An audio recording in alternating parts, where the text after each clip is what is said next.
Allo? Ego ni sawa? Sawa. Ego ndavugana na Evelyne. Evelyne hano tukwakuye ni kuri Radio Black FM. Ego hari umukunzi wawe yatuhaye ubutumwa ngo tubugushikirize. Ariko barabanza aratubwira ngo tubanze tukubaza izina ryiwe ry'umukunzi wawe niba atari banga. Nabitwanze.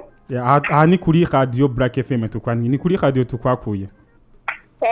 Ego umukunzi wawe yaduhaye ubutumwa tubugushikirize ariko aratubwira ngo tubanze tukubaza izina ryiwe. Nabwiye ko yitwaye. Oya yatubwiye ariwe turibaza kugira uritubwira amace tuguha ubutumwa duhaye.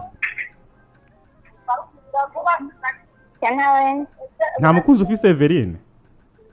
Nta mukunzi ufise? Ndamufise ariko nyine sinoca ndamumenya. Noje cyo kumumenya? Ndamuzi izina rimwe. Ego iryo zina rimwe uzi nyene ritubwire. Eric. Urabizi ko Eric ari wari umukunzi wawe Evelyne? Radjabu ntawuzi. Uwo bitwa Radjabu nawe? Uwo bitwa Radjabu nawe? Uwo mu Kirundo. Ego uwo bitwa Radjabu. Ndamuzi uwo mu Kirundo. Ego ntabwo ari umukunzi wawe?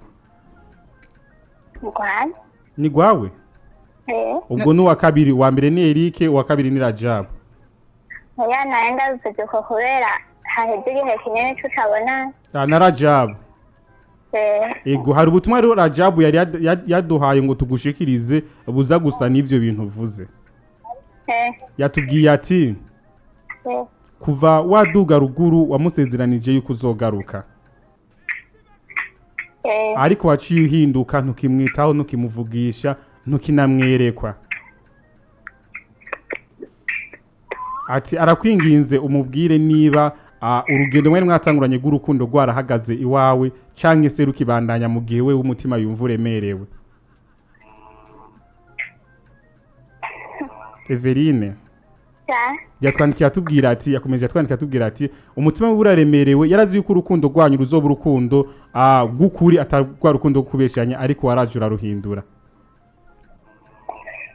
Ayasi naruhindura. Ego ni ikihe kintu mubwira inyuma y'ano majambo yose akwandikiye akemera kuyacisha kuri radio cyane yuko wumva yuko wewe mutarikiri kumwe uri kumwe na Eric? Namubwira yuko turi kumwe ndi mu kugaruka. Uzokomezanya nawe? Eric uzoca umuheba? Eric uzoca umuheba? Oya Eric ntabirebe. Okay, reka nagushimire cyane Evelyne. Urakoze cyane Evelyne nduva